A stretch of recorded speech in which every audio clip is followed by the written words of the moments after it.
Olá, eu sou Hernani Souza Esteves e vou dar continuidade aqui ao meu canal. Bom, hoje eu vou fazer uma releitura sobre o vídeo que eu fiz sobre Fairy Tail, o anime Fairy Tail, e dizer que eu mudei de opinião quanto ao anime. Sim, eu estava parcialmente errado sobre ele. Ele não é aquele shounen cheio de ecchi machista pra caramba. Pelo menos não tanto quanto eu pensava antes. É comum muitos fãs de personagens femininas em obras shonen reclamarem quando tem personagens femininas interessantes, poderosas, inteligentes, sendo retratadas de maneira muito superficial ou jogadas por escanteio, ou só levando porrada, ou sendo a princesa para ser salva, ou algo do tipo. Isso irrita muitos fãs. Mas Fairy Tail tem um pouco disso, tem sim, mas tem motivos que explicam isso. Por exemplo, a Lucy, a Esa Kana, todas elas são personagens muito abordadas de uma forma muito sensual. Elas aparecem quase peladas em diversas vezes na obra. Só que isso seria ruim para a imagem da personagem se elas não fossem mulheres sensuais. Se o objetivo, se ser sensual, não fosse parte da característica dela. Então, se ela fosse uma pessoa recatada, ou coisa do tipo, e numa luta o autor simplesmente faz a roupa dela rasgar do nada só para atrair o público masculino, isso sim seria uma abordagem ruim, porque ele pegaria uma pessoa que não tem característica de ser sensual em uma situação meio que vergonhosa só para ganhar público. Porém, a Esa, a Kana, a Ana Mirajane, todas elas são sensuais, elas sabem que são bonitas, elas sabem que são atraentes, elas sabem que muitos homens não agem normalmente quando estão diante de uma mulher muito bonita, e elas usam isso a favor delas, elas se aproveitam da beleza delas para tirar vantagem em cima deles. Inclusive a Mirajane, ela trabalha com isso. Ela é uma modelo. Ela posa de biquíni para revista e ela ganha para isso. Então, não é como se ela estivesse sendo oprimida pela sociedade machista ou algo do tipo. E outra, a representatividade das personagens femininas. Bom, de fato, Fairy Tail tem muitos personagens interessantes e muitos deles não são bem trabalhados na obra, principalmente as magas. Porém, também há motivos para isso. A Erza seria um ponto fora da curva, mas ela é uma pessoa, é uma órfã, ela viveu em condições de guerra, ela fugiu de uma prisão, perdeu vários amigos, então é normal que ela tenha uma postura mais bruta. Porém, a maior parte dos conflitos que a Erza participou, ela teve bastante destaque no começo da história, mais do que a Mirajane e as outras, mas no decorrer da saga Phantom Lord em diante, as outras também passam a ter mais destaque. Então, não é que a postura da Erza é mais guerreira, assim. A Mirajane, ela é a rival da Esa, mas tem motivo para ela não lutar. Ela estava traumatizada pela morte da irmã. Ela tinha presenciado o irmão dela perder o controle da magia e acidentalmente dar um safanão na cara da irmã mais nova dela. Ela aparentemente a levando à morte. Isso obviamente deixou a garota traumatizada. E ela tinha uma postura guerreira e competitiva tanto quanto da Asa, mas depois desse trauma ela adotou uma postura mais pacifista e ficou só trabalhando na guilda, no bar da guilda. Mas depois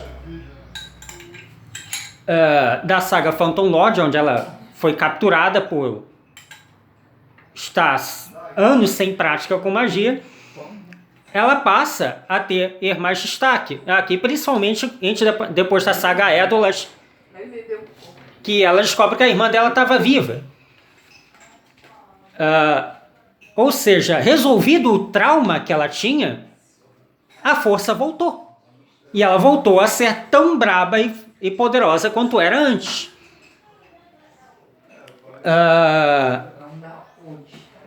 Então, ela tem motivo. Ela tinha motivos para não participar da luta.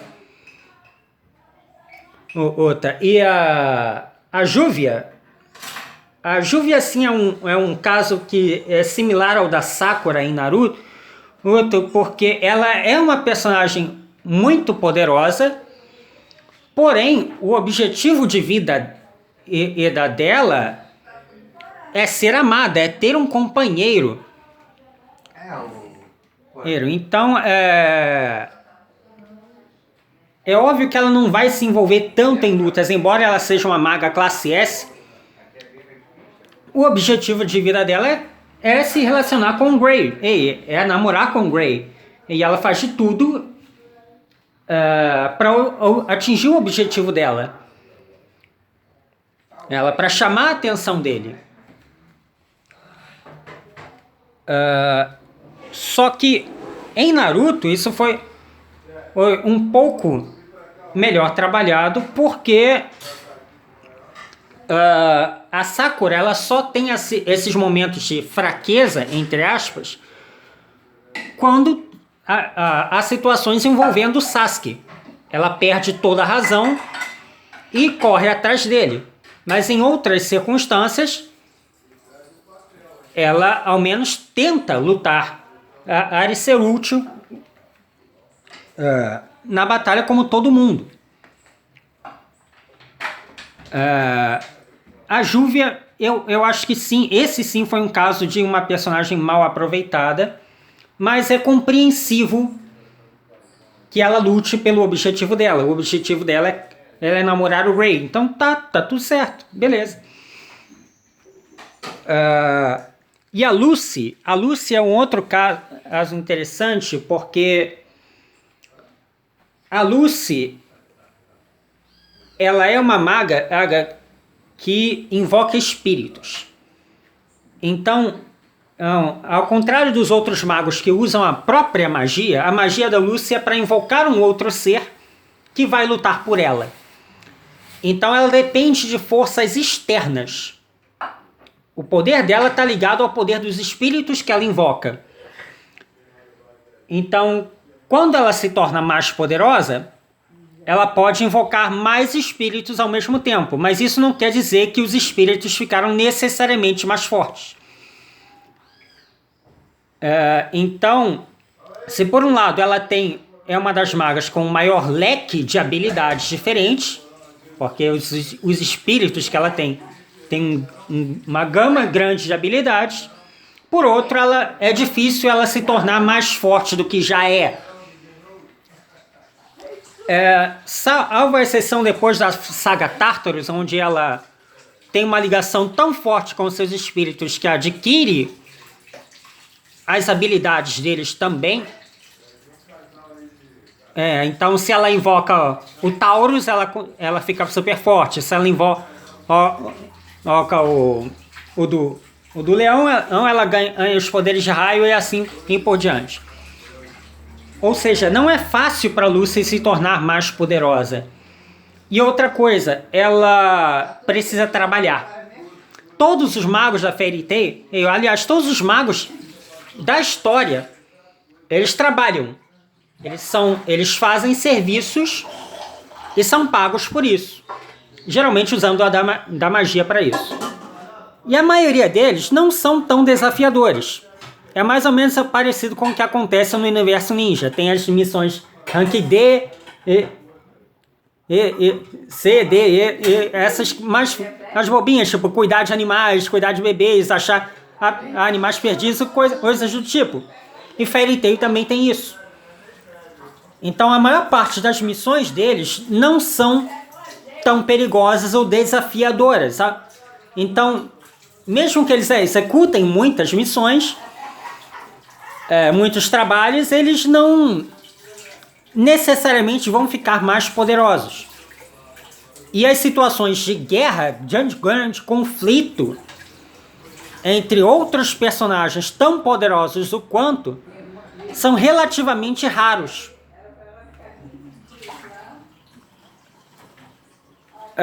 Então, não é fácil eles se tornarem mais poderosos. Eles podem treinar, sim, podem.